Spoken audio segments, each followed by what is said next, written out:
ಹಿರಿಯ ಕಾರ್ಮಿಕ ಮುಖಂಡ ಅನಂತ ಸುಬ್ಬರಾವ್ ಸಾವಿನಲ್ಲೂ ಸಾರ್ಥಕತೆ ಮೆರೆದಿದ್ದಾರೆ. ಕಳೆದ 5 ದಶಕಗಳಿಂದ ಸಾರಿಗೆ ನೌಕರರ ಪರವಾಗಿ ಹೋರಾಟ ಮಾಡ್ತಾ ಇದ್ದ ಹಿರಿಯ ಕಾರ್ಮಿಕ ಮುಖಂಡ ಹೃದಯಾಘಾತದಿಂದ ನಿಧನರಾಗಿದ್ರು.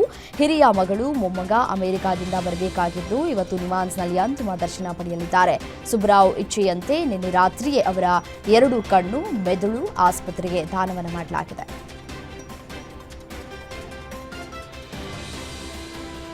ಹಾಸನದಲ್ಲಿ ಮತ್ತೆ ಗಜ ಗಲಾಟೆ ಆರಂಭವಾಗಿದೆ. ಬೇಲೂರು ತಾಲೂಕಿನ ಬಿಕ್ಕೋಡು ಗ್ರಾಮಕ್ಕೆ ಎಂಟ್ರಿ ಕೊಟ್ಟ ಆನೆ ಭೀಮಾ ಮತ್ತೆ ಆರ್ಭಟವನ್ನ ಶುರು ಮಾಡಿದ್ದಾನೆ.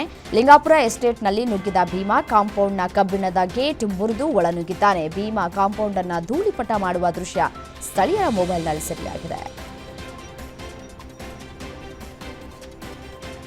ಭಾರತ ಯುರೋಪಿಯನ್ ಯೂನಿಯನ್ ನಡುವೆ ಮುಕ್ತ ವಾಣಿಜ್ಯ ಒಪ್ಪಂದ ಜಾರಿಗೆ ಬಂದಿದ್ದು ಇದು ಆತ್ಮವಿಶ್ವಾಸಿ ಭಾರತಕ್ಕೆ ಮೈಲುಗಲ್ಲು ಅಂತ ಪ್ರಧಾನಿ ನರೇಂದ್ರ ಮೋದಿ ವರ್ಣಿಸಿದ್ರು. ಭಾರತೀಯ ಉದ್ಯಮಗಳು ಈ ಅವಕಾಶವನ್ನು ಬಳಸಿಕೊಂಡು ಗುಣಮಟ್ಟದ ಉತ್ಪನ್ನಗಳನ್ನು ಯುರೋಪಿಯನ್ ಒಕ್ಕೂಟದ 27 ದೇಶಗಳಿಗೆ ಒದಗಿಸಬೇಕು ಅಂತ ಹೇಳಿದರು.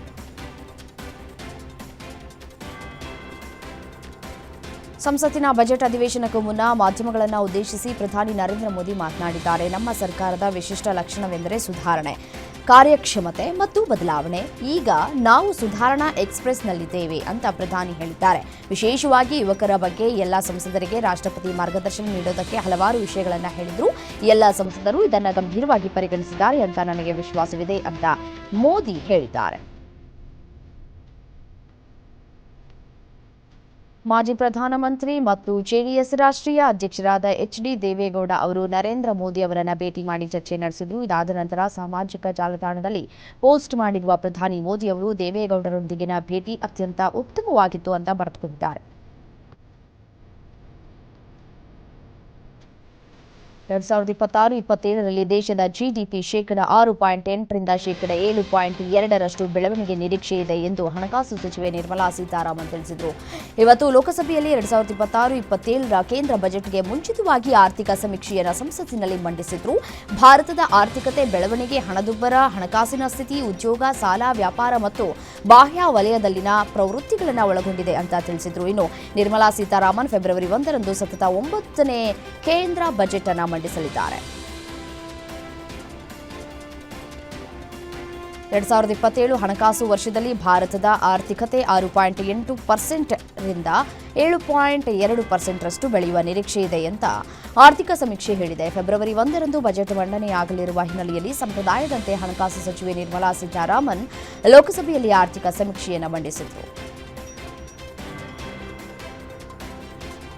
ಬಿಜೆಪಿ ಸೇರ್ಪಡೆಯ ವದಂತಿ ಮತ್ತು ಪಕ್ಷದ ನಾಯಕತ್ವದೊಂದಿಗೆ ಮುನಿಸಿಕೊಂಡಿದ್ದಾರೆ ಎಂಬ ವರದಿಗಳ ನಡುವೆ ಶಶಿ ತರೂರ್ ಅವರು ಮಲ್ಲಿಕಾರ್ಜುನ ಖರ್ಗೆ ಮತ್ತು ರಾಹುಲ್ ಗಾಂಧಿ ಅವರನ್ನ ಭೇಟಿಯಾಗಿ 90 ನಿಮಿಷಗಳ ಕಾಲ ಮಾತುಕತೆ ನಡೆಸಿದ್ದಾರೆ. ಸಭೆಯ ನಂತರ ನಾವೆಲ್ಲರೂ ಒಂದೇ ದಾರಿಯಲ್ಲಿ ಸಾಗ್ತಾ ಇದ್ದೇವೆ ಅಂತ ಹೇಳುವ ಮುಖಾಂತರ ಎಲ್ಲಾ ಊಹಾಪೋಹಗಳಿಗೆ ತಿರುವನಂತಪುರಂ ಸಂಸದರು ತೆರೆ ಎಳೆದಿದ್ದಾರೆ. ವಿಶ್ವವಿದ್ಯಾಲಯಗಳ ವ್ಯಾಪ್ತಿಯ ಕಾಲೇಜು ಕ್ಯಾಂಪಸ್ಗಳಲ್ಲಿ ಜಾತಿ ಆಧಾರಿತ ತಾರತಮ್ಯ ತಡೆಯುವುದಕ್ಕಾಗಿ ವಿಶ್ವವಿದ್ಯಾನಿಲಯ ಧನ ಸಹಾಯ ಆಯೋಗ ಹೊರಡಿಸಿರುವ ನಿಯಮಾವಳಿಯನ್ನ ಸುಪ್ರೀಂ ಕೋರ್ಟ್ ತಡೆ ಹಿಡಿದಿದೆ. ನಿಯಮಾವಳಿ ವಿರುದ್ಧ ಸಾಮಾನ್ಯ ವರ್ಗದ ವಿದ್ಯಾರ್ಥಿಗಳಿಂದ ವ್ಯಾಪಕ ಪ್ರತಿಭಟನೆ ನಡೆಸಿದ ಹಿನ್ನೆಲೆಯಲ್ಲಿ ಸುಪ್ರೀಂ ಕೋರ್ಟ್ ಈ ಕ್ರಮವನ್ನು ಕೈಗೊಂಡಿದೆ. ಹೊಸ ನಿಯಮಾವಳಿಯನ್ನ ತೀವ್ರವಾಗಿ ಟೀಕಿಸಿದ ಮುಖ್ಯ ನ್ಯಾಯಮೂರ್ತಿ ಸೂರ್ಯಕಾಂತ್ ಇದು ಸಂಪೂರ್ಣ ಅಸ್ಪಷ್ಟತೆಯಿಂದ ಕೂಡಿದೆ ಅಂತ ಹೇಳಿದ್ದಾರೆ. 2026ರ ಗಣರಾಜ್ಯೋತ್ಸವದಂದು ದೆಹಲಿಯಲ್ಲಿ ನಡೆದ ಟ್ಯಾಬ್ಲೋ ಪ್ರದರ್ಶನ ಫಲಿತಾಂಶ ಪ್ರಕಟವಾಗಿದೆ. ಗಣೇಶೋತ್ಸವವನ್ನು ಪ್ರದರ್ಶಿಸಿದಂತಹ ಈ ಮಹಾರಾಷ್ಟ್ರ ರಾಜ್ಯ ಮತ್ತು ಕೇಂದ್ರಾಡಳಿತ ಪ್ರದೇಶಗಳ ವಿಭಾಗದಲ್ಲಿ ಮೊದಲ ಬಹುಮಾನವನ್ನು ತನ್ನದಾಗಿಸಿಕೊಂಡಿದೆ.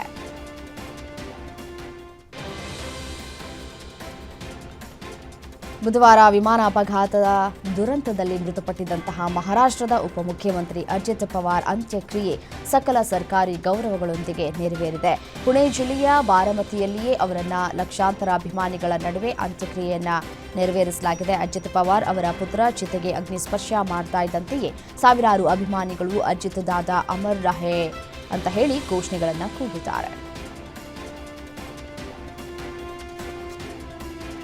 ಅಜಿತ್ ಪವಾರ್ ಮರಣದಿಂದ ತೆರವಾದ ಮಹಾರಾಷ್ಟ್ರ ಉಪಮುಖ್ಯಮಂತ್ರಿ ಸ್ಥಾನಕ್ಕೆ ಅವರ ಪತ್ನಿ ಸುನೇತ್ರಾ ಪವಾರ್ ಅವರ ಹೆಸರನ್ನ ಪಕ್ಷ ಪ್ರಸ್ತಾಪಿಸುವುದಕ್ಕೆ ಮುಂದಾಗಿದೆ ಅಂತ ಹೇಳಿ ರಾಷ್ಟ್ರೀಯವಾದಿ ಕಾಂಗ್ರೆಸ್ ಪಕ್ಷದ ಮೂಲಗಳು ತಿಳಿಸಿವೆ. ಸುನೇತ್ರಾ ಪವಾರ್ ಅವರು ಪ್ರಸ್ತುತ ರಾಜ್ಯಸಭಾ ಸದಸ್ಯರಾಗಿದ್ದು ರಾಜ್ಯ ಸಚಿವಾಲಯಕ್ಕೆ ಸೇರಿಕೊಳ್ಳಬೇಕು ಅಂತ ಸಾರ್ವಜನಿಕರು ಬಯಸ್ತಾ ಇದ್ದಾರೆ ಅಂತ ಎನ್ಸಿಪಿಯ ಹಿರಿಯ ನಾಯಕ ಮತ್ತು ಮಹಾರಾಷ್ಟ್ರದ ಸಚಿವ ನರಹರಿ ಜಿರ್ವಾಲ್ ಹೇಳಿದ್ದಾರೆ. ಮಹಾರಾಷ್ಟ್ರ ಉಪಮುಖ್ಯಮಂತ್ರಿ ಅಜಿತ್ ಪವಾರ್ ಮತ್ತು ವಿಮಾನದಲ್ಲಿದ್ದಂತಹ ಇತರ 4ರನ್ನ ಬಲಿ ತೆಗೆದುಕೊಂಡ ಪತನಗೊಂಡ ಲಿಯರ್ ಜೆಟ್ ವಿಮಾನದ ಬ್ಲಾಕ್ ಬಾಕ್ಸ್ ಅನ್ನು ತನಿಖಾಧಿಕಾರಿಗಳು ವಶಪಡಿಸಿಕೊಂಡಿದ್ದಾರೆ. ಅಪಘಾತದ ಬಗ್ಗೆ ವಿಧಿವಿಜ್ಞಾನ ತನಿಖೆಯನ್ನ ಪ್ರಾರಂಭಿಸುವುದಕ್ಕೆ ವಿಮಾನ ಅಪಘಾತ ತನಿಖಾ ಬ್ಯೂರೋ ವಿಶೇಷ ತಂಡವು ಅಪಘಾತ ಸ್ಥಳಕ್ಕೆ ಭೇಟಿ ನೀಡಿ ಪರಿಶೀಲನೆಯನ್ನು ನಡೆಸಿದ್ದಾರೆ. ಬಿಜೆಪಿ ನಾಯಕನೊಬ್ಬ ಮಹಿಳೆ ಮೇಲೆ ಮನಸೋ ಇಚ್ಛೆ ಹಲ್ಲೆ ನಡೆಸಿರುವಂತಹ ಘಟನೆ ಮಧ್ಯಪ್ರದೇಶದ ಸತ್ನಾದಲ್ಲಿ ನಡೆದಿದೆ. ಆರೋಪಿಯನ್ನ ನಾಗೋಡ್ ಮಂಡಲ್ನ ಬಿಜೆಪಿ ಮುಖಂಡ ಪುಲ್ಕಿತ್ ಟಂಡನ್ ಅಂತ ಹೇಳಿ ಗುರುತಿಸಲಾಗಿದೆ. ಗೋಡೌನ್ನಲ್ಲಿ ಮದ್ಯ ಸೇವಿಸಿದ್ದನ್ನ ನೋಡಿದ್ರಿಂದ ಮಹಿಳೆ ಮೇಲೆ ಹಲ್ಲೆಯನ್ನ ನಡೆಸಿದ್ದಾನೆ ಎನ್ನಲಾಗಿದೆ.